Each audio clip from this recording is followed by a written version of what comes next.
Okay, we are recording. I am honored to be here. It's a pleasure. Thank you for agreeing to do this and for making the time. No, it's my pleasure, and I hope you're well and your family's well, and all the people that we have in common are well. Alhamdulillah, inshallah. Likewise for you and your Alhamdulillah. family. Alhamdulillah. You're in California, right? I am. I'm at the beach. I'm in Huntington Beach, the center of the COVID pandemic, where people have of non.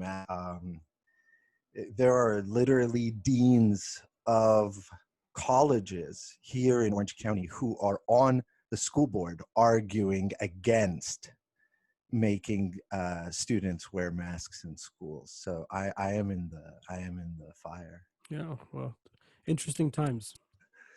Alhamdulillah. We I've always had the blessing of seeing the fruit of tough times.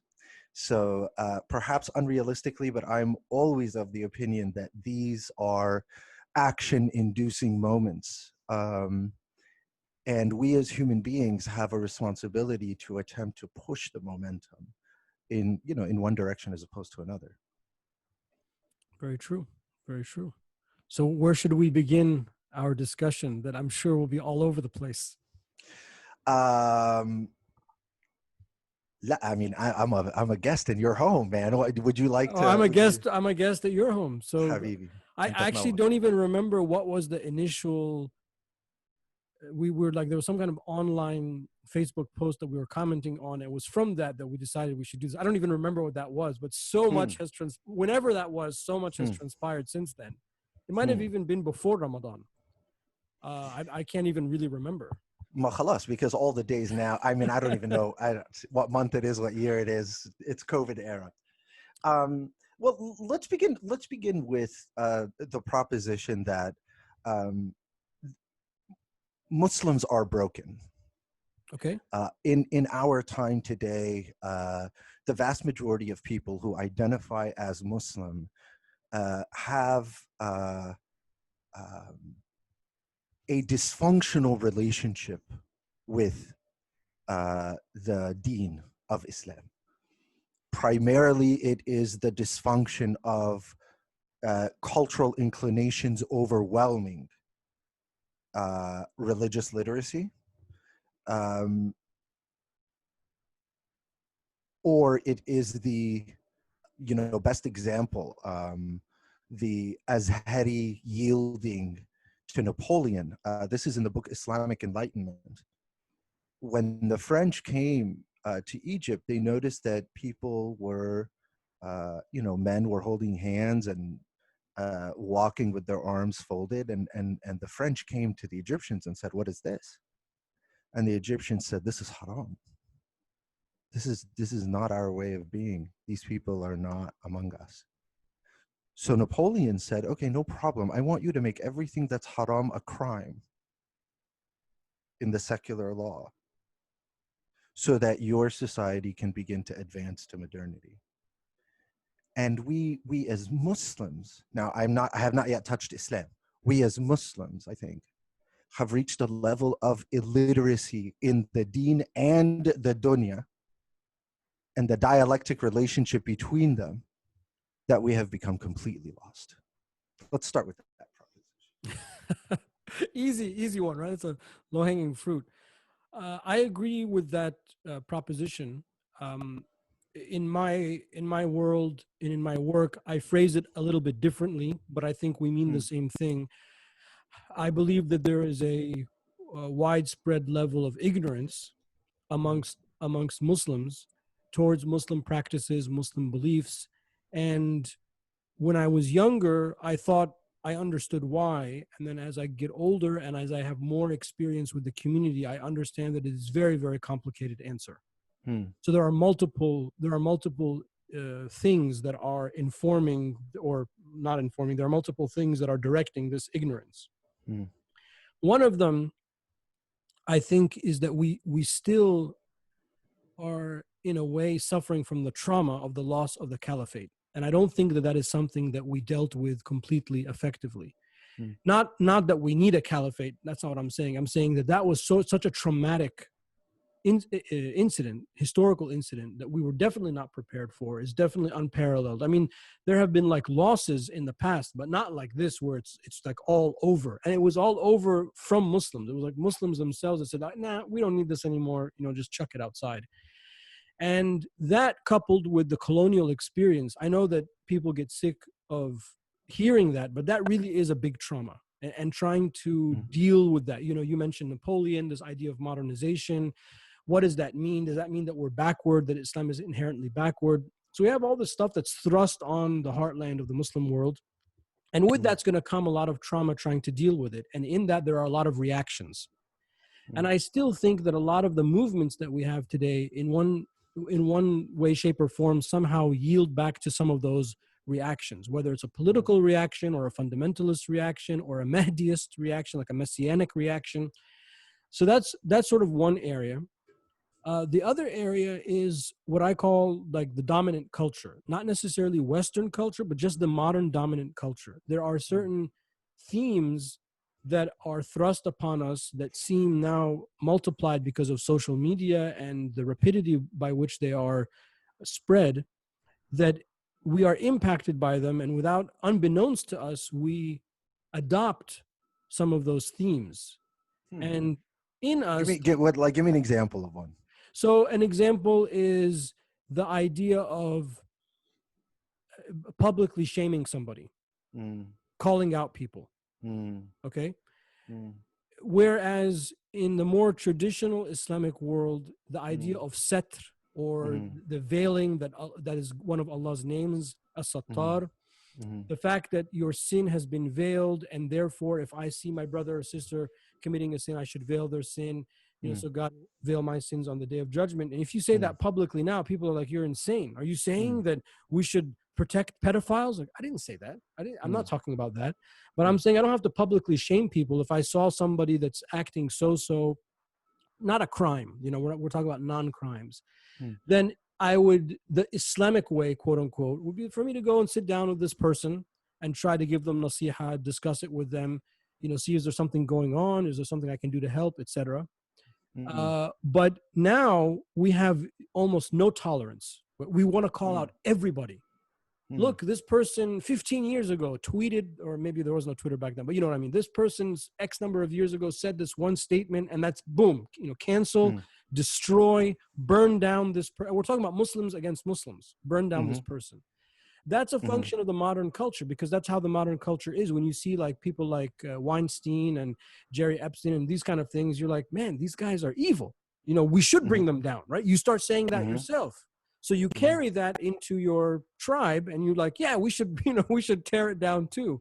And I think that sometimes these things don't coexist with our morals. Sometimes they do, but I think sometimes they don't. And this causes, I think, like us to be, like you said, lost or confused.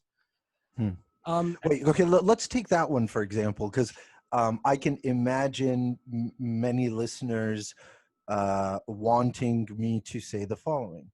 That satr should really be seen as we see defamation or slander in modern law. I mean, if you are what we call in the law a limited purpose public figure, you thrust yourself into the vortex of discourse on a specific topic. In order for you to have any protection against me, you must prove that I know that what I am saying against you in the public is a lie. Okay. We have people like imams who have transgressed with the grooming of young girls, the marrying of women in secret. This is prevalent in the American Muslim community. That is rooted in a toxic masculinity, a toxicity that I do think is in many ways adopted from our kind of general cultural milieu. You're not saying we should go give those dudes nasiha. You're talking about people that we disagree with. Am I right? Am I wrong? Help me. Yeah, no. So just to be clear, I Because mean, I'm trying to help. Yeah, I'm just trying to make sure everybody understands. yeah, no. I mean, I actually not publicly known, but I was involved in a case in Chicago. I mean, tertiarily involved in a case in Chicago in which an imam was accused of inappropriately dealing with young girls. And some people that were bringing a lawsuit against him came to me, asked for advice. I mean, I was one amongst many, and I said, no, of Mhm. course, this is a harm.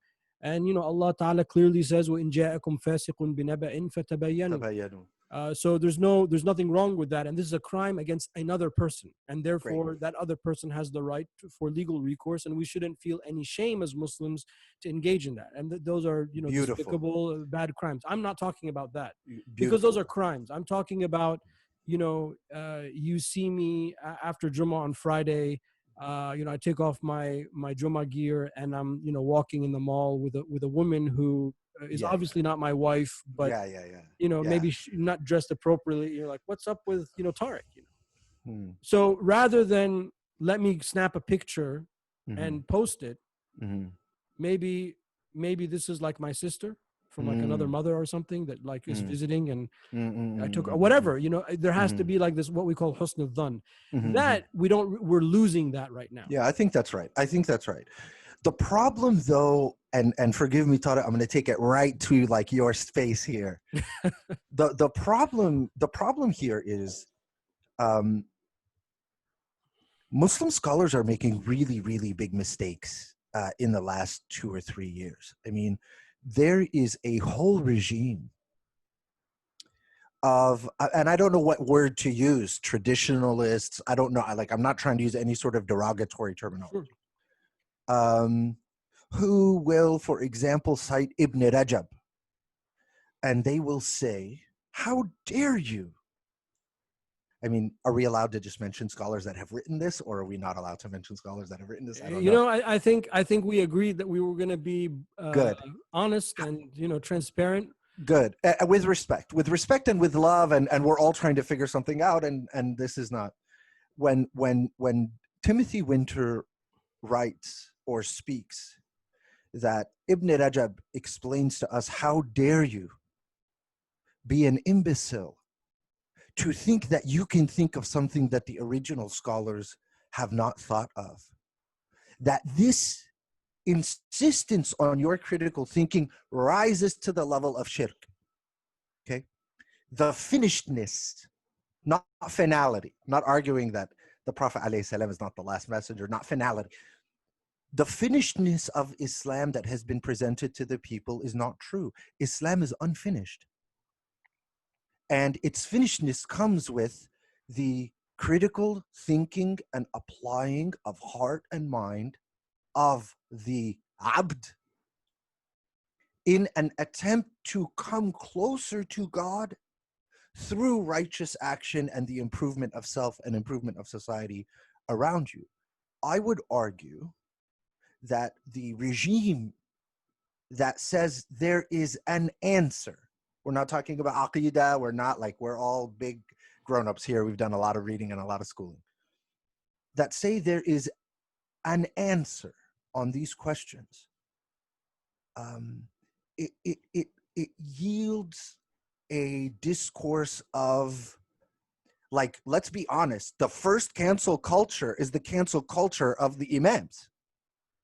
The first cancel culture was that's haram and you're not allowed to think and you shouldn't, and move back to the back of the bus, and the women, and the original cancel culture in Islam is when we took the agency of the Muslim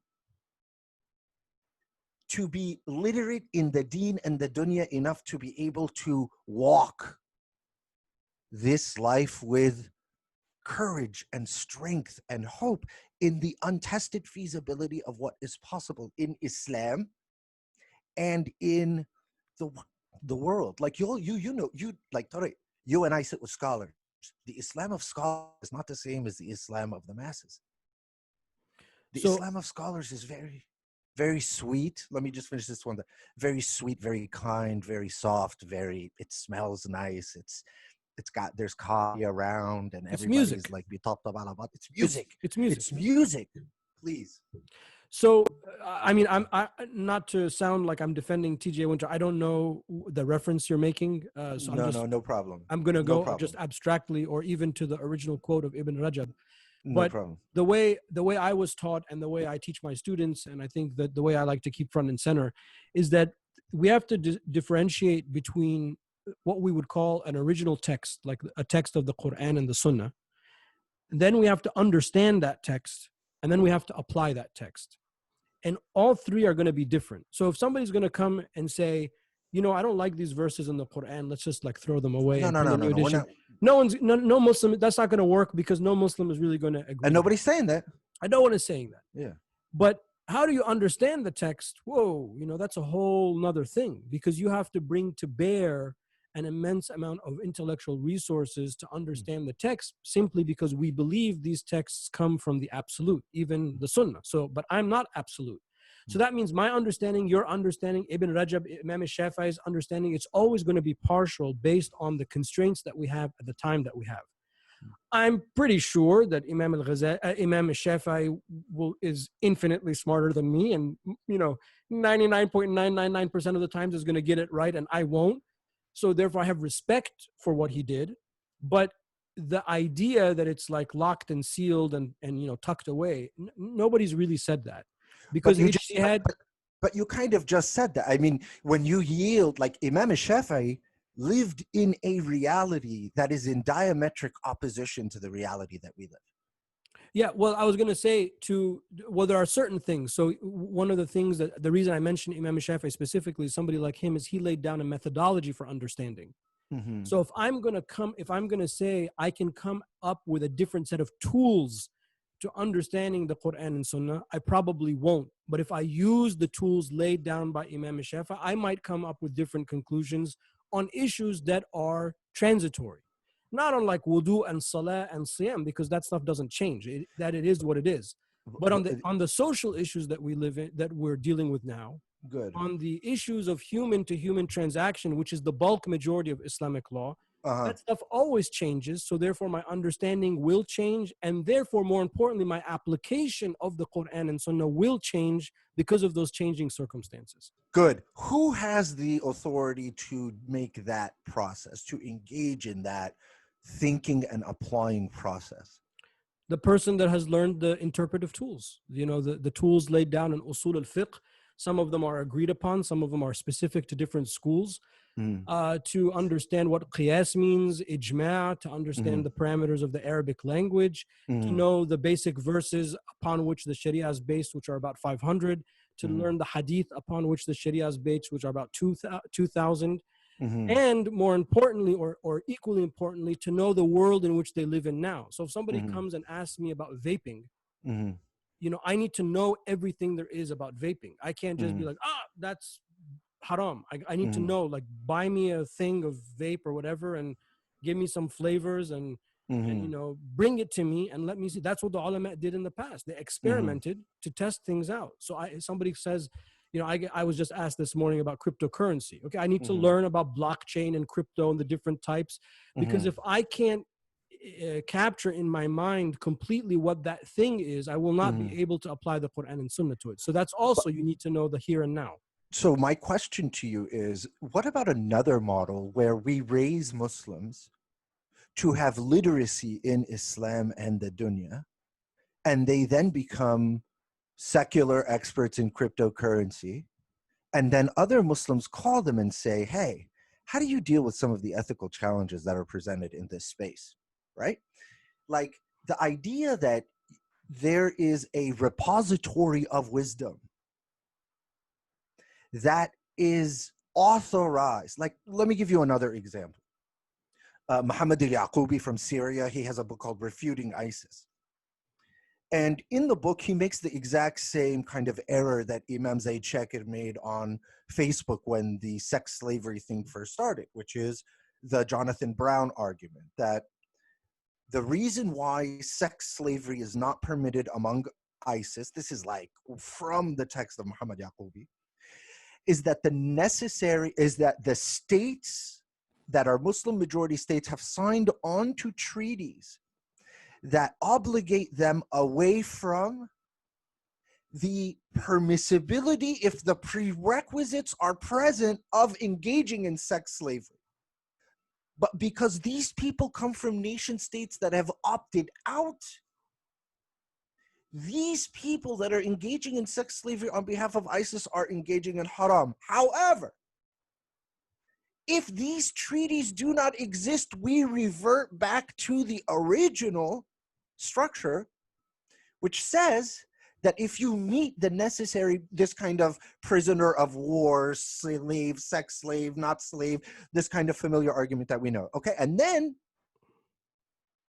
when all else fails, the original cancel culture, the imams, the sheikhs, the ulama, the us, they say, are you saying that the Prophet was immoral? Are you saying that you're more moral than the Prophet Muhammad? How dare you say that you're more moral than the Prophet Muhammad? And what is the person saying? The person is saying, man, can we get somebody to come up in here and say sex slavery is not permitted in Islam under any circumstance from today until the day of judgment? No, they won't do that. So the problem that we have, my old friend and dear brother that I respect greatly, is the system that you have laid out is not a system that is open to movement that displaces the authority of previous generations, because that is where the authority of the imams of this generation get their legitimacy. So what we're looking for as the people is, hey man, could we have like a process of deciding what is Islam that does not bind us to a authoritative silsila that is, for the most part, men, for the most part, Sunni, for the most part, Arab? You know it well. What is the answer of like the, I don't know what to, the Sheikhdom, the academy, the So Muslim? there are two. I'm hearing there are two issues. So let me just take them one by one. So the Yeah. first issue about can somebody be a secular expert in a subject, and they're referred to. Not only can that happen and should that happen, but that does happen. So in the early part of the 20th century, a lot of the thinking, particularly by people like Muhammad Rashid Rida, Ahmed Shakir, and others, a little bit Muhammad Abdu, the idea was like, look, this fatwa situation is booming because of the changing nature of the world. We need councils. Like, it can't be like an individual guy hanging out in a mosque just like issuing edicts. We need experts. When I was working in the National Fatwa Office in Egypt, we had the Grand Mufti had subcommittees. There was a banking committee. He would meet with the governor of the Central Egyptian Bank. I think it was like the first Thursday or first Sunday of every month, to discuss like the comings and goings of the financial institutions. We had physicians, we had economists, we had secular legal experts. So because they were like really, really sticky issues, so there would always be consults. The fatwa office is full of little offices that have these experts in there that opine on their expertise.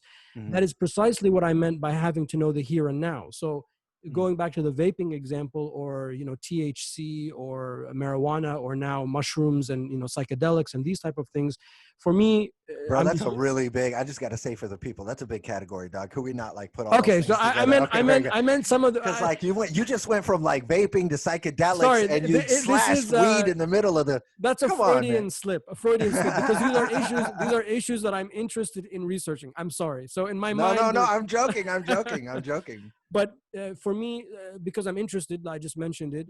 I consume news and information by the experts and by the people that are running these studies, because I can't do the study myself. Of course, I need to, rely on quote unquote expertise. So that's something that we have to have, and I advocate. And oftentimes when people don't have that, I think that's when they flounder. Do they teach that? Like, can you help me? Like, help us here. Well, that's what I mean. That's at the universities. Do they teach? I mean, I don't know. Like, I was a professor at a university in America. I taught quantitative statistics to graduate students. Okay, and I taught critical theory, critical pedagogy to graduate students. Okay, in the world of Al-Azhar, or in, I don't know, I don't want to say Al-Azhar, like religious schooling in Muslim majority societies, there is no interdisciplinary engagement. Like, are undergraduate students in those environments taught quantitative research? Are they taught qualitative So research? on if we just abstract, like, in the world, in the Sunni world, it does not have happen as much as it should happen, but it does happen in some places. In the Hmm. Shia world, they are much better at this than the Sunnis. Beautiful statement. Okay. So I would, just as a very general statement, I was fortunate enough that I benefited from a system that was very interdisciplinary, and I myself am interdisciplinary because I You came went to from Yale, right? You went to school here in the U.S. all my formal schooling is in the U.S. I studied with Sayyid Hussein Nasr, undergrad and master's. My master's was Islam and Hinduism, Hmm. and then my PhD work at Princeton was in contemporary Islamic law. So I Hmm. come from a ecumenical, Hmm. kumbaya, comparative religion background, and Uh-huh. then I also studied at the seminary, and I was trained at Dar al Ifta itself. So Mhm, I mhm. saw this process. What I'm describing to you are things that I lived and I saw.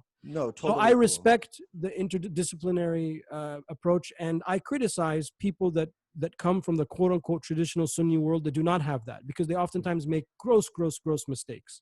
Mm. So that was the first thing you said. The second thing about sex slavery, like an accordion, not that you were saying this, but whoever argues what you just argued is like they took an accordion and they totally collapsed it and made the argument like this. Uh-huh. Uh-huh. So the argument is much more, I don't want to say nuanced. There are many more details that are missing from that argument. So No, Islamic wait, wait, law, wait, wait, wait, wait, wait, wait, wait, wait, wait, wait, wait. You see, don't like. Let me just ask one thing. yeah. What we can't do is you can't then like do me like I'm telling you they're doing the people. Like you're about No, to no, no, tell no. me that. I'm not trying to do that. I just want to Okay, say, I Fadal. just want to say one thing that Uh-huh. I would go as far as to say is that sex slavery is a completely detestable, immoral act that is backed up by the Sharia itself, because the entire structure of Islamic law is to eradicate slavery. We have no books of slavery in Islamic law. We only have books of manumission, of how to free slaves. Mhm. And when you study usul al-fiqh, you learn all of the rule. I mean, not some of the discussions of usul al-fiqh talk about manumission. Like one example, this was like the first day I attended class. That's why I remember it. Is like if a master tells to the slave boy, "My son, ya ibni," and Mm. that slave boy is of the age that he could be the son of the master, Mm. automatically that pronouncement would mean that the slave is free. Mm.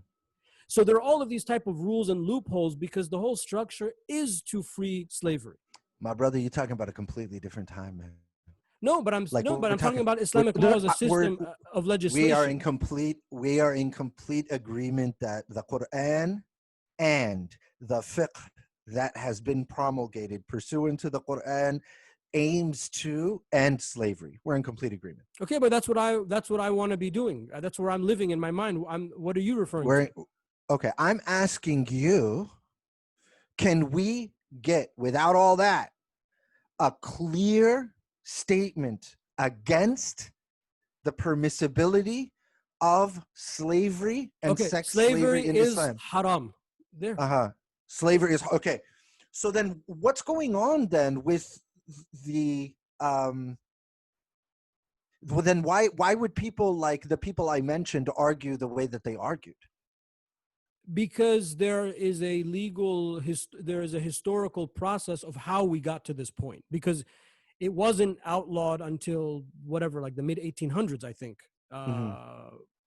18 Mauritania was practicing slavery the day before yesterday. Yeah, Let's not lie. I mean, with that That's as not. the notable, The Arab Gulf is practicing yeah, slavery today. sure, with the notable exception of those countries. I mean, formally, if I'm not mistaken, Egypt was amongst the first countries that signed these treaties with Britain. I think it was the English Yes. initiative, and I think it was, I Yes. want to say, between 1850 and 1870. I can't really remember the exact date, but it was sometime in the 19th century, which is quite late. If we're talking about Islam going back to the advent of the Prophet, it took quite a bit of time for us to get to that point. But those agreements, I think what Sheikh Mohammed Yaqoubi is trying to say is legally binding, but we have no directive. There's no divine directive to Wait, is legally establish binding? slavery. Wait, what is this, bro? You're arguing for slave. What do you mean it's legally binding? Legally binding on who? No, that I'm Like you're saying like, what. look, you know who this is right here? This is Justice Ginsburg right here. Okay. Okay, you're telling me that a few Justice Ginsburgs 1,000 years ago came up with a way of thinking about prisoners of war, and you're telling me that in 2020, I, as a Muslim, am bound by this kind of like circular, incoherent, like loop series of loopholes that Wait, get me now to the now I'm a little place. confused. I don't think I finished my point. So let me just Okay, finish my point because now I'm a little confused. I'm اتفضل. certainly not defending slavery, and I never will.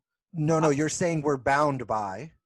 I'm trying Muhammad to Yaqoubi is explain. bound by. I'm trying to explain what I think Sheikh Mohammed Yaqoubi was trying to indicate is Mhm, that because these are international treaties that these countries signed by consensus, I mean, the people of these countries agreed that we should eradicate slavery, that therefore it is from that time onwards eradicated.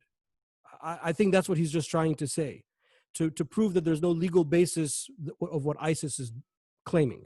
Because ISIS, Yeah, what they but were man, trying, man, you're telling me that the this big sheikh with the whole thing is like when you come to tell him why is ISIS sex slavery wrong, he says because these nation states are bound by agreements like international okay, I law, see. So customary international law. Like you're telling me you're customary trying to say that you can imply by his statement that you could bring it back and that it's moral. Is that what you're saying? of course, if but for these agreements, the original law holds. The Okay, original okay. fatwas hold. Yeah, I don't Like, think that let's take you. that's what he's trying to say. But anyway, I mean, Okay, Mishi, man, I can pull it up, but that's okay. It's not a problem. We love him. I love him. I met him at the White House. It's not a big deal. well, it's Like, not it's all about good. love or They're not just love. ideas. But these are ideas that have huge consequences. I am telling you, this is. I wish that I could find it right now. This The is last, squarely the what last, he argued. the last Sheikh al-Islam of the Ottoman Empire, Mustafa Sabri, he was presented with a case before he was kicked out of Istanbul. He was presented with a case in which there was a boy who was a slave who could be adopted by a non-Muslim family and earn his freedom, or remain with the Muslim family and remain with his Islam. And he said Mm, unequivocally, mm, the child should be given to the non-Muslim family because mhm, freedom, in mhm, this case, freedom of like servitude, mhm, outweighs even religion itself. mhm. And the Jamil. opportunity for manumission will only come once in life, but the opportunity to find guidance to Islam or whatever any other religion is open-ended for the rest of the person's life. So I mean, Beautiful. that's somebody who died in like the 50s. So for me, I mean, that's pretty straightforward. It's a bad thing, and why would we defend slavery? I think what people are having difficulty is this argument. Are you saying therefore that the Prophet ﷺ engaged in, impermissible acts, or he's not moral? And that's what I meant by the accordion, that people are reducing the argument by saying Mhm, that. But that's not what I'm saying, because the mhm, mhm, Prophet mhm. ﷺ is infallible. He is the law maker. So he's teaching. He freed his slaves. Slavery already existed. He didn't invent slavery. So that's the answer to that question. Of course, we're not saying that the Prophet ﷺ is immoral. I mean, hasha that we would say that. So that type of reductive thinking, I think, is how we get into the mess that we get in. That's what I meant by Mm, the accordion. Not that I'm like mm, going to take you down this like legal loophole to hmm. defend slavery. I mean, why would I do that? No, not to defend slavery. No, no, no. I'm not saying to defend slavery. I'm saying um, we are over fiqh. The fiqh has suffocated the Yeah, spirit, inspiration, yeah. intellectual output, philosophy, art, identity, So culture. I would say it We another are. way. I'd say it another way. Sayyidina Umar, radiallahu anhu, he was walking with one of his companions. He was like the Khalif at this time. And there was like from the second story balcony of like this house, some water fell on them. Like somebody was cleaning and like threw some water out. So the guy next to him, he like looked at his clothes and he yelled, he's like, is this tahir or najis? So Sayyidina Umar, he's like, I ask you by Allah not to answer this guy, because that's not how Islam works. And he just kept walking. The Mhm, Sahaba were easygoing, were mhm, relaxed. The Prophet mhm, ﷺ said the best religion is the easygoing religion. Mhm. easygoing. So yes, from the point of view we're over fiqh, absolutely. These Mm. are legal discussions that have to happen with jurists, not It's online. amazing. It's amazing because my understanding, I was watching an Azhari speak, and he was saying that at Azhar we teach the fatawa of history as history. Like this is a history class. I'm telling you what happened in a history class. We're not arguing that these are the ways that we should be understanding reality Yeah, what we today. want to do is we want to do what they did, which is make Islam relevant for our time today. Gamid, Not for, so it is beautiful, history. It is history. beautiful, beautiful. I love that. We're We're on the over same. Okay, fiqh. so I like that. We're over fiqh. I we're like that. over fiqh. There's another way to say it, but I'll wait until my book No, comes let's out. just stay where we're over fiqh. We are over fiqh, and I think the reason why we're over fiqh is because we have convinced the masses that if they think they will commit sin, we have Catholicized Islam. Muslims are afraid to engage. They are afraid to engage. Remember the book by Shahab Ahmed, What is Islam? Yeah, The Harvard. Remember that book? yeah, Okay. For whatever you think of that book argued that Islam is composed of three things. Number one, pretext, text, and context. Pretext is pursuant to the notion that it, Allah subhanahu wa ta'ala and creation and reality, capital R, and the unpacking of that reality, it did not start with the revelation of the Quran. There is worship when you walk through the park. There is worship when you look at the stars. There is worship when you love your mother. There is worship when you insist on not committing sin, even though it's the easy way out. Like the idea that Allah subhanahu wa ta'ala's creation is distilled into the Quran. Like we all know these, like I've lived in the Arab world. I've lived in the big population countries. I've lived in the Gulf countries. I've lived in Saudi Arabia. The idea that Islam is to be unpacked as a rhythmic tension between the dunya that I am experiencing and the deen that I am learning, that has been taken away from the average Muslim. The average Muslim is afraid to think lest they fall into sin. yeah. And Well, there's a reason why, yeah. and just to be a little defensive, or advocate for my tribe, is one of the two. There are two things. One is this Salafi Wahhabi way of Islam, where we woke up one day and everything became haram, Mm. and against the Sunnah. So then everyone starts asking, well, can I do this? Can I do this? Even like the takbirat that we say in the Eid. Somebody came to the mosque one day and said, that's bid'ah. Mm. I mean, it's takbirat of the day of Eid. It's our holiday. I mean, Mhm. doesn't it suck enough that we're like in a parking lot eating Dunkin' Donuts? I mean, can't we have a little bit of fun? And it is the lack of the influence of popular tasawwuf, whereas there is a popular spiritual connection and festive nature to Islam that always existed. I agree with you. The default should be that Muslims should be easygoing, creative, happy, exploratory. Go out there and do it. But Habibi, if you fall down, you can come back, and the Sheikh will help put you, bend, put you back together and mend your wounds. That's really how the Sheikh is like the coach, kind of like the grandfather figure there to help you not lose your way. But yeah, go. Allah says that in the Quran. He tells us to go out and do things and to explore, but not to forget our taqwa. Just pack your taqwa. Mm. You don't need to be a triple PhD in Islamic law to be able to do that. So I agree with you. And I think that those two things, at least in my like on the streets experience, those are the problems. People are afraid to express themselves, and people are afraid, like the guy with the big beard is going to come into the mosque and just, poo on everything and say everything is haram and bid'ah. Mhm. Mhm. So I think, the over fiqh thing, I can see that from your perspective, how it's another problem. I think that's the ulama trying to flex in the face of these two things, but I can see, now standing back, I can see how it can backfire because it's very Look, I mean, off-putting. I went to law school. I mean, I love law. I mean, I think law is great. However, we know that when like I would simply argue that we have placed too much on Islam.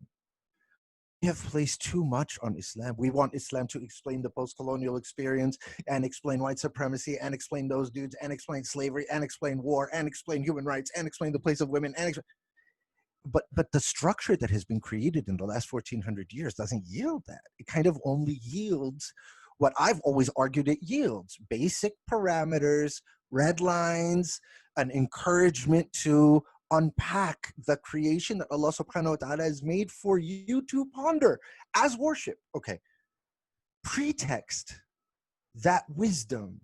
You and I have traveled, alhamdulillah, to many, many, many different countries. We've met many people, I mean, let me speak for you, tell me if I'm wrong, who are not quote unquote Muslim, but clearly this person is connected. This person is blessed. This person has there is something intangible happening here that is of a spiritual nature, of he or she is offering wisdom, is offering love, is right? Sure, yeah. Sure. How did we as Muslims fall into the exceptionalism supremacy trap? How did we fall into the trap of allowing the world to argue to us that what comes from Allah is that which has a Muslim label and everything else is not ours?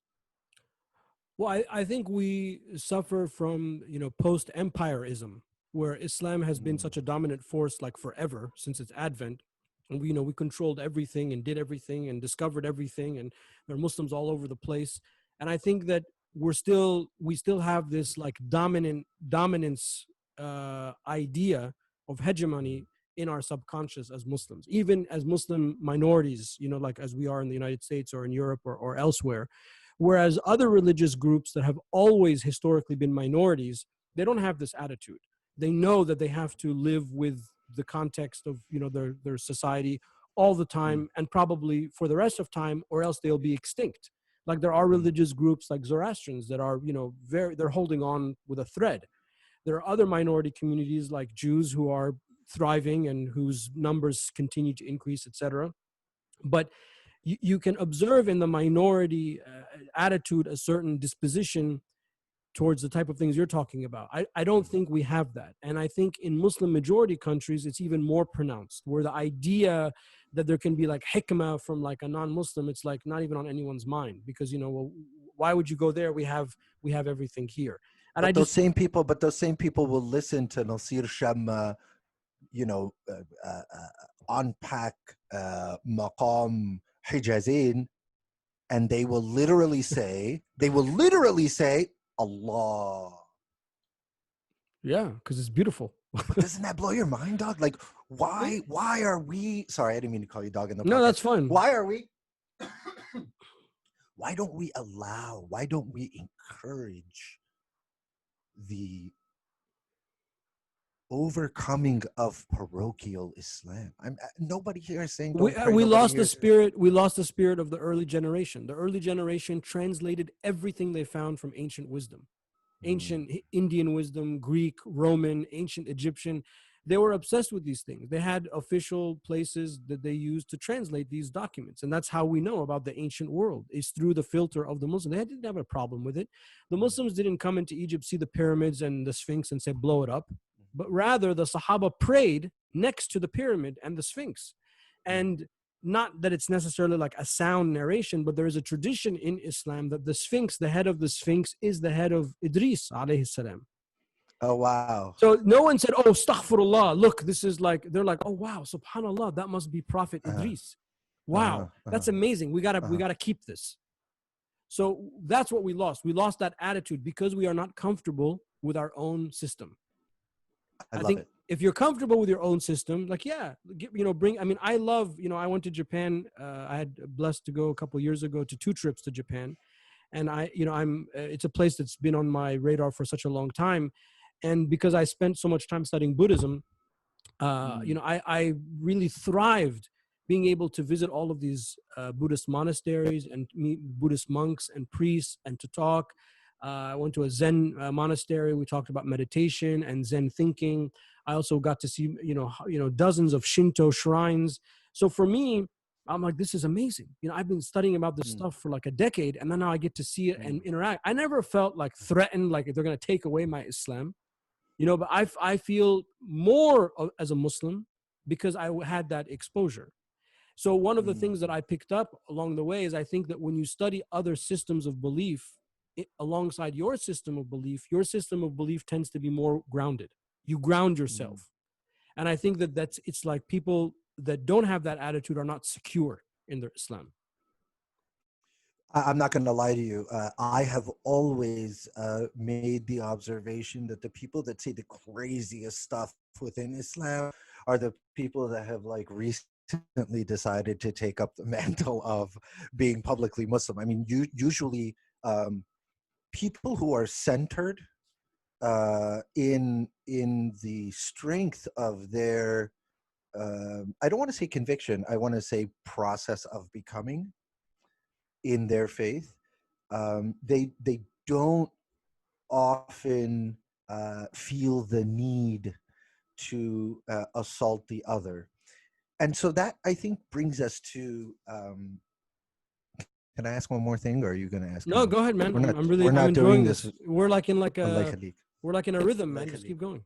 Allah khalik. Allah Two khalik. Well, two it's because we never get instrument to. two I mean, instruments trying to make a symphony. Habibi, Habibi. Um, how can we as Muslims begin to understand Islam outside of the nation state identity, the NGO Islamist identity, or the bye bye, I'm not a part of this anymore, you're all backwards identity? I mean, those are kind of the three camps that we have right now. People who believe in um, some official connection between religious authority and governmental authority. People who believe that in kind of the Islamist narrative, for lack of a better phrase, and then people who are like, yo, forget all this, like this has no place in, which of course is not where we're at. How can we develop another option? An option that yields not only to like the fiqh al-aqliyat issue that you pointed to, like the jurisprudence that has been created for the most part is a jurisprudence for realities in which you are in charge, you are in control, you have power. We don't have power as Muslims in the West. Is there the potential for us to elevate the subjectivity of each Muslim in order to allow them to develop their own narrative understanding of Islam that is divorced from those other camps? Because I'm not really seeing that right now. Well, I think we forget that religion is higher than the state. Religion is above the state. And the state is just a tool to ensure that there's power to allow certain religious practices to take place. When those religious practices are allowed, we call that Dar al-Islam, even if that's in a non-Muslim majority country. So if we can pray our prayers, do our Jummah, slaughter our animals, get married and divorced, and bury our dead, pretty much that's it. Imam al-Mawardi says if you have that, you have Dar al-Islam, even if you live amongst non-Muslims. So this idea that the state is like the goal is very, very incorrect. The state is just a tool, and the state is always going to, come and go. There'll always be different systems of government. So what's the goal? What's the telos? What's the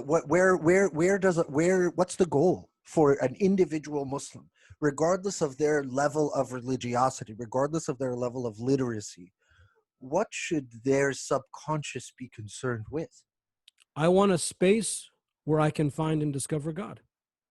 And I want a space where I can express that and live with people that feel the same way and follow this way of life. That's it. I mean, alhamdulillah, don't we have that? I feel fulfilled with that. Alhamdulillah. I don't feel like I'm going to get shot if I go to the mosque. or well, some, I know. I know. I unfortunately, know. but I was gonna wear my Trump shirt, but it had a bad word on it, and I respect your podcast. so we're not going to the mosque because of COVID right now, but all else being equal, we Yeah. have that, and Yeah. that should be enough for us as Mm. far as looking at it from the lens of religion. Now there are some people that are obsessed with partisan politics and things like that. Okay, go ahead, but leave religion out of that. There is no space for religion in partisan politics, because you have brought religion from something high and made it something low. If the But bro, country was, like everybody, but who has not done like let's just take the country that we're from. The Nasser played religion, Sadat played religion, the Ikhwan played religion. The current narratives all play religion. I mean, really, the problem is that everyone has always played religion. Like, see, this is what I'm saying is like the original cancel culture, the original people who were playing with religion are the fuqaha, are the imams, are the well, scholars. you have to keep in mind also that these are Muslim majority countries. So Good. there is some meta structure that is needed for the nation to be considered a Muslim nation. After those boxes are checked, the ulama really shouldn't be involved. So Islam, getting Islam as the religion of the state in Egypt, that was like a mini jihad. Like that wasn't a slam dunk. After I think it was in like the 1918 or 1919 constitution, saying that Hmm. Islam is one of the or whatever the wording is, Hmm. form of legislation. That's an Hmm. important box to check. After that, the ulama are supposed to check out, because after that it becomes low politics. But with high politics, the formation of the nation and the founding documents, yeah, the ulama are going to get involved to ensure in a Muslim majority country that meta structure is there. But do you see how that's still playing defense? Like, I feel like let's go to like a secular idea. There's a difference between freedom from and freedom to. All of what you're describing as the ulama creating like barriers for the maintenance of integrity is about freedom from. None of what the ulama are actually offering is an encouragement or roadmap to the believer in what they have a freedom to do, learn, engage, grow, innovate. You see what I'm saying? Like it's all about playing defense against haram or bid'ah or shirk. It's not a system that is geared toward like a forward thrust towards the untested feasibility of what's possible. Like, I always feel like the ulama are not qualified to do the forecasting sociologically that's required to try to get Muslims to where they need to be for the moment. Does that make any sense? No? It does, but I mean, the ulama are also not one kind. So I think there are different. I mean, Good. when I'm Okay, good. talking about the ulama of the constitution and whatnot, I'm talking about like the nerdy, brainy, mad professor who is making sure that these boxes are checked. That is not the person that is going to get out there in the streets and like motivate people. So I think that Mm, there are just different ulama that have different capacities that play different roles. We refer to them as like one block, but they're not one block. Just like all lawyers are not one block, good. or Good, good, good. so yes, we need that, and I think it's also unfair to say there are none. I think there are, but maybe we need more, or maybe we want them to be more effective. Well, I think the litmus test, I mean, often the litmus test for me is what is the space that they are creating for the inclusion of Muslims who are not of their flavor. Like for me, as Ahmed, as somebody that studied Islam for a very long time, and then studied law, and then studied philosophy, I mean, what is the projection for the future of the role of women? What is the projection for the inclusion of LGBTQIA members of the Muslim community? What is the projection for um, like what was in the 90s and 80s a question of science? Things like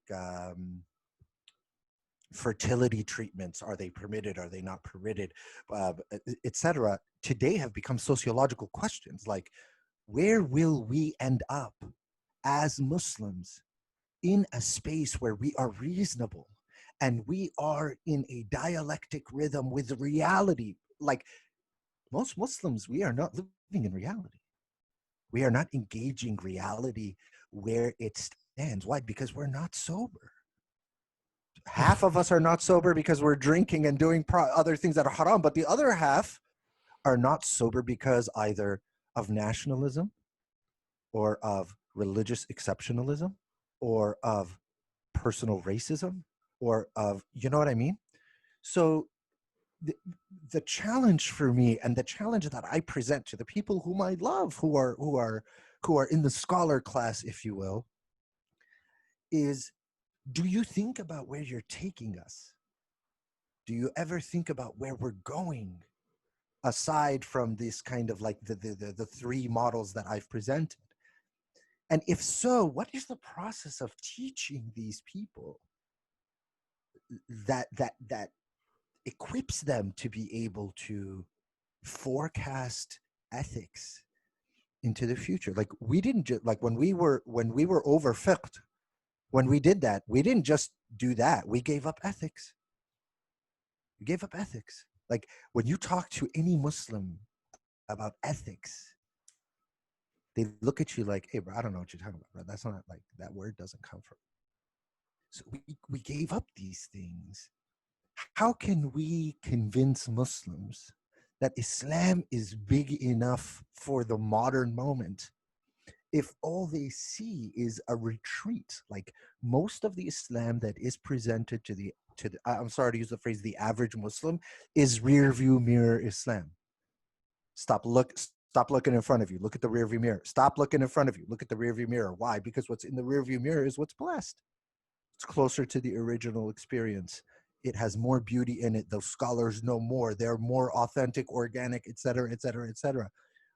And so each of us is driving in 2020, and all we're looking at is the rear view mirror in the middle of the Barabriz, Allah Yazzak. Yeah, but the problem, Ahmed, is that this phenomenon it comes from a lack of a holistic Islam. So fiqh is not ethics. You can do something that is fiqh compatible but ethically wrong. Yes. So, we were talking about slavery a while ago. No one would agree, I hope, that slavery is something that is ethically good. Mm-hmm. But there is fiqh rules for how to deal with that situation. Mm-hmm. And this is an important thing to remember, is that one of the hallmarks of Sunni creed is that what is good and what is bad is what God says is good and bad, not what we rationally determine. Sometimes we rationally will understand, yeah, I can see how killing a little girl because I'm upset that I have a girl and not a son, and burying her alive, that's haram. I can see how that's grotesque. But ultimately, good and evil is defined as how Allah defines it vis-a-vis reward and punishment in the hereafter. So not everything in our fiqh system we will understand rationally. But parking that to the side, the issue of ethics is another discipline, and that's what the people of tasawwuf added, because they said, look, you can lead an outwardly fiqh compatible life, but you can be a despicable human being on the inside. So what's like the fiqh of like the inside? What's our ethics? How can we elevate the level of our humanity? So if but the ethics of mu'amalat as well, like, right, like you said it perfectly. Just because you can marry 4 women doesn't mean you should marry 4 women. Yeah, it actually might be haram if you do that. Well, that might be my personal opinion, of course, but no, because why? Because the result is unethical. Yes, because you might create a result that is haram. So I'm saying, just because it's like on the books, it doesn't mean I can go do it. So who's teaching that? But that is but that's scholar Islam, bro. That's the Islam that you and I practice. No. I'm saying when I teach my students, I also have to teach them the ethics, not just the do's and the don'ts. No. I totally agree with that. I'm just saying that what has been offered to the masses is an Islam that opposes enlightenment, that opposes reason, that opposes philosophy, that opposes reform. And Taban, of course, like one of the hallmark scholars of reforming Islam, then turned out to be not a very impressive person. But like, you can't just say that without. What are you referencing? No, Tarek Ramadan. I'm referencing Tarek Ramadan. Okay. Come on. I mean, this guy we were like quasi worshiping. Come on. Like, this was a huge blow to Okay, my but side why are you of the. saying Islam is against Enlightenment philosophy? Where is that coming from? Like, I No, didn't no, see I that. am not saying. I am No, saying no, the no. I know, but is. you're saying that what the Islam that is presented today. Yeah, But why is that? I mean, that's not my experience. really. In the average youth group in the United States, they're talking about critical thinking and the reform of Islam. Ah, okay, okay. I'm sorry. Come on, You just man. got to put it in context because Bro, we were talking about here احنا and there. بنصوم ومش فاهمين يا باشا. احنا Now you're we talking about memorize, Europe, so bro. I'm just a little lost. Okay, No, okay. no, no, no. Well, I don't do that. Come on now. You're talking about Eh, Sunday school Islam. I'm talking about America. I'm talking about the Okay. 30% of Muslims that actually show up at a mosque. Most of what they're doing is rote memorization and Yeah. cultural mirroring. Yeah. It has Okay. nothing Fine. to do with So it. look, Ahmed, just to be very blunt, the vast majority of these people are not trained. Okay, but I feel you. But this is like the traditionalist argument that the reason why we have Al Qaeda is because people are not following the rules. There's too much innovation. And I would suggest that I don't know if that's right. I think the reason we have them is because there wasn't enough maneuverability and malleability in the authentic structure. Well, I mean, I think that argument against like the accordion, we just like kind of collapse it. I think that there's much more. There are many things You have that to collapse it to make noise. I think there are many things that cause ISIS that we are really even not aware of, that are geopolitical as well, that I think that maybe we don't want to talk about publicly, but are under the surface. And whether for better or for worse, I spent a few years looking at a lot of these things, and it's really demoralizing. So it's not just because they didn't follow the rules. There are other, these people were definitely enabled somehow, some way to do that. But on the religious discourse side, if we just, stick to America, your average imam is not really an imam. He's just the guy that I remember a lot of people get their khutbah from like some like khutbah like website. Mm-hmm. They'd like literally like with a piece of paper, or like now with like a tablet, just like reading the khutbah, like completely a different context. It was like in a different language, translated, etc. Yeah, so Islam is like dumbed down. When I went to the university and I met Sayyid Hussein Nasr, that was the first time I met a quote unquote smart Muslim. I was like, oh, this guy's smart. Dude, he's smart. I was like, oh wow, this I was like, yeah, I'm Muslim now. Yeah, before dude, I was scared. I was like, now I'm a Muslim. I get that. I hear you. I hear you. I think that's a big problem. But I would think that we would both agree that Islam is not like that originally. That no. We're not talking about Islam. We're talking about what has, like you just gave the best example. Easily the most important piece of work in the last whatever many years is the study Quran. Easily. I mean, yeah. What text has given the average Muslim more direct connection to not only the original text of the Quran, like to understand, but also the tafsir and also the articles in the front and the back? It's an amazing project. Totally rejected. Let's not play. Okay, yeah, not totally rejected. No, that was very sad. And look, let me say, because of perennialism. Let me say, I'm not a perennialist. I consider myself a Sunni Muslim with every definition of that word. But I have nothing but love and respect for, Dr. Nasr. I studied with him for 5 years. And I think that you remember how we mentioned in the beginning, the idea of satr and the modern world? This is an example of what happened. Like, if you have a problem with certain passages, why don't you correct them and raise money to come up with a second edition? Because we are not the ummah of throwing away. We even have forged hadith. We have published volumes of forged hadith that were made up, that we know are lies. We publish them and they're on our shelves because we have trust in our intellectual system. So if somebody and there are mistranslations, I've seen them and I looked at some of those examples. Okay, fine, meshi. The whole thing is zibala and you throw the whole thing away? No, but they're saying the whole thing is to be thrown away because it comes from because Sayyid Hussein Nasr is associated with it. Of course, I cited him extensively in my dissertation, so I'm not unbiased here. Sayyid Hussein Nasr holds to some extent the view that all of these ways of life are sourced in and end at one place. Is that a fair way of saying it? That there is a moving walkway of spirit upon which Islam walks and Christianity walks and the heart that doesn't have an identity walks, etc. And that moving walkway leads to goodness. It leads to beauty. It leads to the unpacking of reality. It leads to what we would call in my field critical consciousness. And in the world of religion, that idea is called perennialism. Or that idea is called the perennialism as a way to delegitimize it. Okay, so the most important book of our time, which the average Muslim has not even read probably, okay? Among the scholars, they reject it. And they reject it, why? Because it might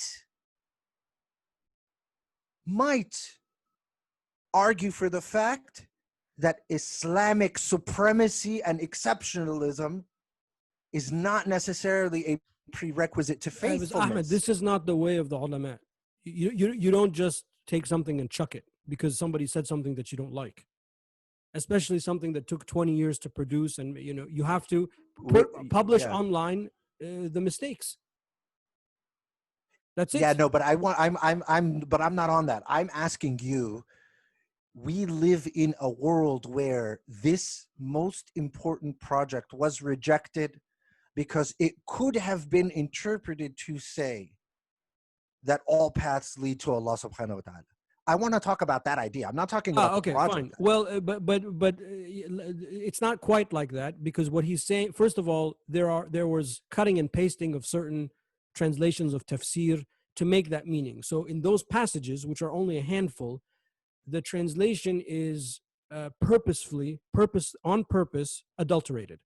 So that from just forget about what the goal is from an academic point of view, like that. Oh, it's like an incorrect citation. No, like he'll translate the first sentence, miss the second sentence, and translate the third sentence, and put 1 and 3 together to give you his idea, because that middle sentence is like the caveat. So that's just not intellectually sound. The other thing is Islam, from a theological point of view, is not. It's exceptional and not exceptional. In other words, there are other categories of people that we believe will be saved that are not Muslim. So rather than fighting over those mistranslations, it would just be better to have an article at the end or front of the study Quran explaining what Islam says about salvation. I mean, wouldn't that just be easier? Yeah, but it would also be walking away from the hard conversation, which is, who is responsible for this soccer jersey Islam that we're living? Who's responsible for the idea? Who's responsible for the people that are simple-minded? Sorry, Malish. Sorry. They have been domesticated by the scholars and the imams. They have been Ahmed, I consider myself somebody who, I carry a sanad and a silsila and the Azhar and all of this, and I don't feel like that. I don't think that my neighbors are going to go to the hellfire. Bro, that's why we're talking, bro, because you're a reasonable, I don't even feel like people like the most crazy Islamophobes are necessarily going to the hellfire.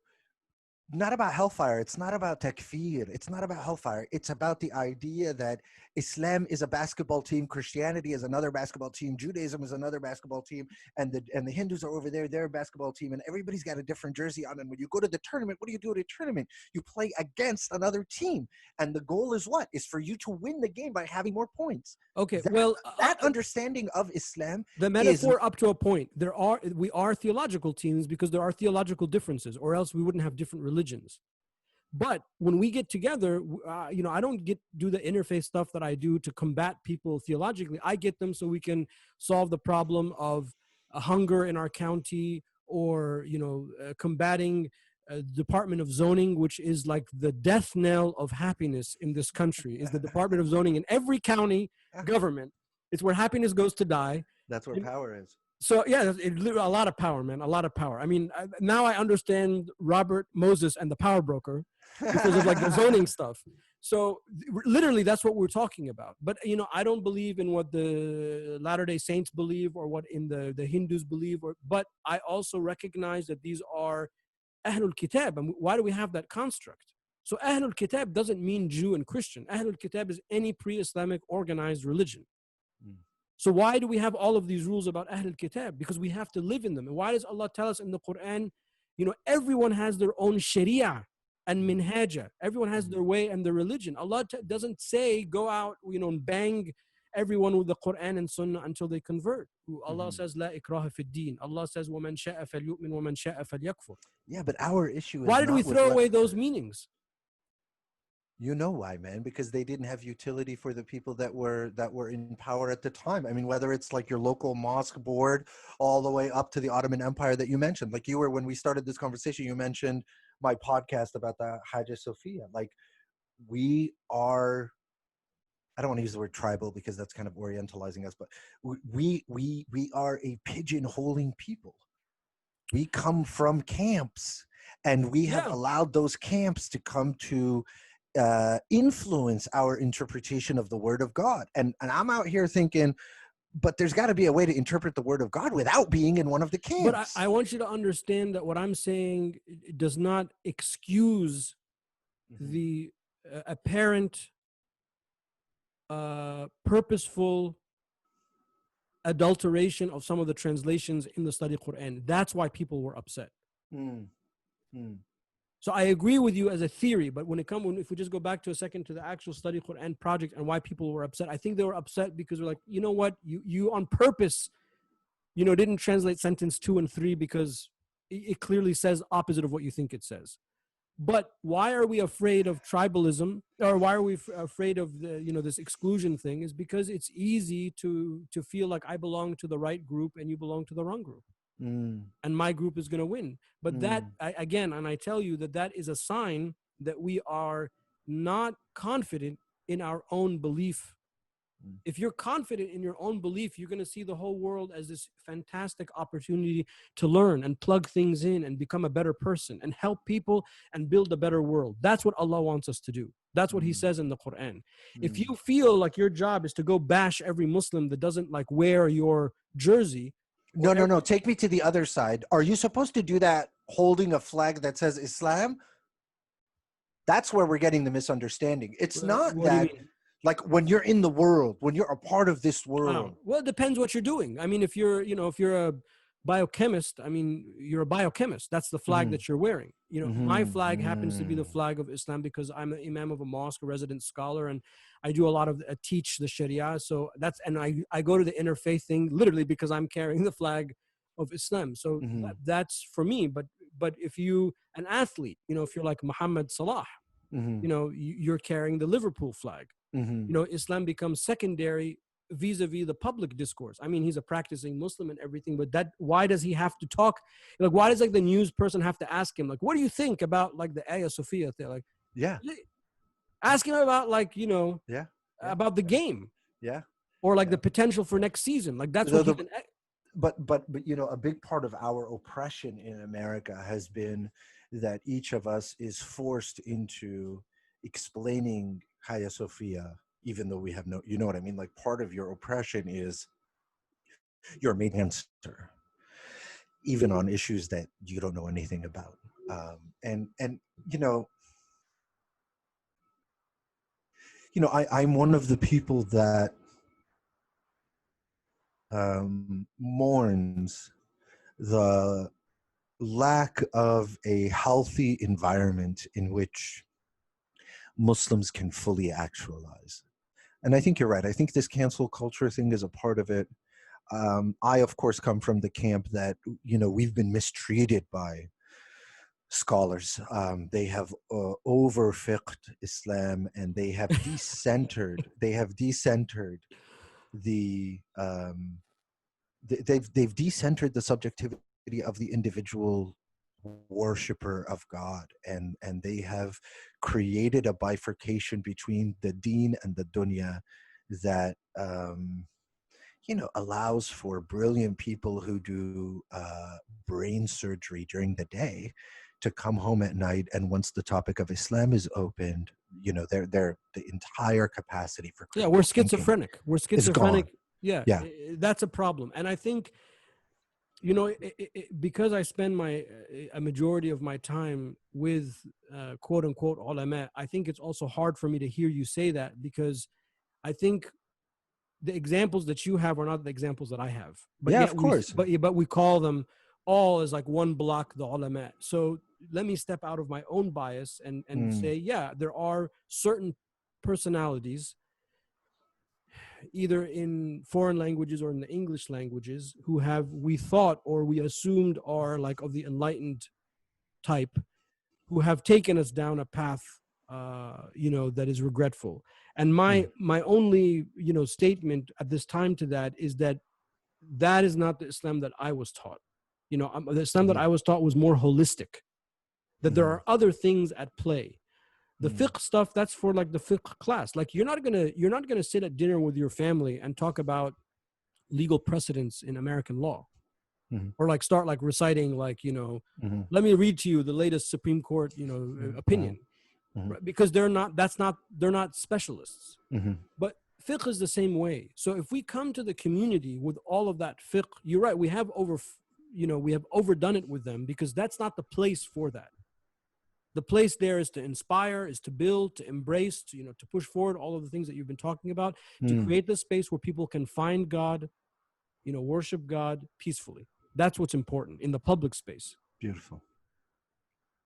Bro, I could go, I could go, we can go for as long as you want. I'm enjoying Let's this go a little so bit much. longer. Let's go a little bit longer. Go ahead. I'm all yours. You got a thought? Um, well, I'm interested to know from you. I mean, this is more like personal. Mm. Just like if I was interviewing you, purely for my podcast, I would want to Sure. ask you. I want to ask you about Maher Hathout and Oh wow. what that experience was like, Oh and that wow. influence. Oh man, you're And gonna make me cry, man. well, I don't mean to, but I know it's personal for you. But because Uh, it's such a figure in your life, and for so many people, yeah, I see, mashallah. So, could you uh, talk? Can you share with me a wow. little bit of what that meant for you and that influence? Man, man, that's like the freeway to my heart, man. Bismillah ar-Rahman ar-Rahim. It's still hard. Maher Hathout was a young man in Egypt, in Shibinikum, and he had a very assertive mom. She was very smart. She was very engaged in society, and she was a powerhouse. And his older brother became a private secretary to Hassan al-Banna, the leader of the Muslim Brotherhood. And that began for Dr. Meher, who was 11 years his junior, a stint of membership in the Muslim Brotherhood, including being jailed in Egypt, etc. Around 1957, 58, Meher Hathout wrote an article from Kuwait in which he condemned the Muslim Brotherhood and basically said, like, I'm out. This is whack. He eventually made his way to Southern California, and he and his brother Hassan Hathout, along with a great scholar named Fathi Osman and Dr. Aslam Abdullah, they created the Islamic Center of Southern California, which became kind of a hub of intelligent, progressive, classical understanding of Islam and Muslim identity. It was kind of the the the initial seeds of the American Muslim identity among immigrant communities, and there was a Freudian coherence to what Dr. Meher did. It was about endowing people with the faithfulness to strive. Dr. Hathout had a Quran class once a week, and in his Quran class, you would read the verse, and then he would say, "What do you think that means? What does that mean to you?" And that is how he began every conversation about Islam. He wanted to give you the comfort and authority to explore. He was, a person who understood that when you sit with your peers, you get more of the same, but when you sit with young people, you develop as a human being. He really was of the opinion that young people should be trusted as though they are adults in the process of attempting to change reality. What Dr. Hathout was not was an imam or a sheikh or any sort of thing like that. He was a cardiologist. He was a very good cardiologist. And in my early experience with him, when I got like my driving permit at 16 years old, Dr. Hathout was the one that signed it because you have to have an adult next to you while you're driving until you turn 18. And I spent much of my youth in the car with him, lost on the freeways of Southern California, talking about the craziest stuff. Imagine like living with a Muslim, ethical Che Guevara, like a historical. He was an Abraham Lincoln. He was something very common, very normal, very humble. He's the most humble man you ever met, but very special, very different. Was he did he ever talk about the brotherhood, or like when he came to America, was that still part of his identity, or did he really just sort of, because he wasn't really part of the brotherhood that came to the US, like that No, no, no, no. became. He rejected the Muslim Brotherhood when he was still living in Kuwait. No, Dr. Hathout was actually opposed to much of what the Muslim Brotherhood attempted to do in the United States and attempted to build. I mean, Dr. Hathout was the first one to say nobody should take any money from abroad. He was the first one to say we're American Muslims. He was the first one to divest. He would say, my home is where my grandchildren will be buried, not where my grandfather was born. He was very much focused on the United States. His movement, which, is like the Muslim Public Affairs Council, the Islamic Center of Southern California, the New Horizon schools, has nothing to do with, his 17-year-old self in the Muslim Brotherhood. And it does not yield to that type of thinking. That what Dr. Hathout built is not kind of a bunch of people who think the same things. Many of us who are very close to him have opposing ideas, and that's how he liked it, and that's how he encouraged it. Did, For did me, the, I was gonna say, did the brotherhood people here? I mean, the last brotherhood related question. Did they give him? Did they give him trouble? Because there is this pattern sometimes of like people that leave, they're sort of yeah, stigmatized, and yeah. was there like any like, or just like normal stuff? No, it's just like any other gang, bro. It's like any other. It's Mm. it's any other environment where people are living thug life. If you're one of the OGs, people don't mess with you. You know what I mean? Like we're talking about a 70-year-old man who, when he was 17, Yeah. he was around Hassan al-Banna. So if you're a Muslim Brotherhood guy in 2018 or 2016 or 1995 or whatever, you're not going to be holier than the Pope. You're So he not going to actually be. met Benna. I mean, yeah, no. These people, they live that life. They live that They live life. that life. Okay. They live that life. Interesting. Yeah. Until they left Egypt, they lived that life. And when did he pass? Remind me. 3 years ago, 4 years ago. MashaAllah. Allah And he was a fountain of beauty and a fountain of wisdom, and everything I do is an attempt to fulfill more sadaqas for him on this earth. So, well, thank you for sharing. I'm glad I got to ask you. I've been last maybe few years. I've met many people who have come from that community. Hmm. Some of them are like now in the DC area, and Hmm. some are like yourself. Sometimes here, sometimes not here. But every time, the one thing that I can say is that every time I ask this question, I get like the same type of rhythm in the response. Hmm.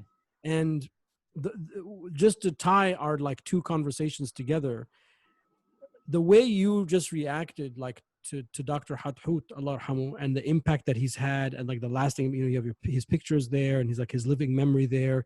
He inspired you. He opened for you, unlocked for you your potential. Alhamdulillah. That's what I would say the ulama did for me, Hmm. especially the ones that I studied with.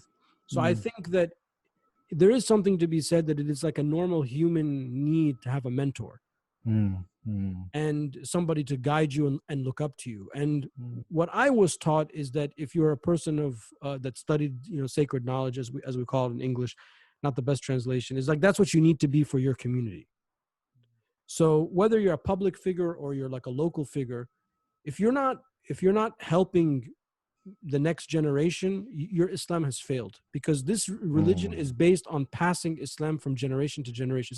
It's not based on all these books that you see, and that's just all like a distraction. Islam is like what comes from one person's heart to another person's heart, Okay. and that's how the Sahaba were. There were only like a maximum 20 Sahaba that were really scholarly. The rest of the Sahaba were just average people, what we would call average people, but they were blessed because they were the generation that lived with the best of creation, sallallahu alaihi wasallam. So I think that we kind of end where we begin. That's what we need. We need that spirit and that heart. Mm. But I in the process, I don't think we can negate the fact that that's natural. We need people to look up to and to Yeah. guide us. Yeah, I agree. It's beautifully said, and we need those people to be responsible. The thing about Dr. Meher is he wasn't just my friend; he was my mom and dad's friend. Sure. He wasn't just my friend; he was then my wife's friend. You know why? Because he never transgressed. He never betrayed his wife. He never transgressed against someone's rights. And that's what I hope for young people today. I hope that they can find someone in their life who can inspire them towards goodness and a type of reflexivity, looking inward, that allows for them to develop into better human beings. And I hope that as we become more literate of Islam and of the world, the options for our young people for mentorship expands. It doesn't contract.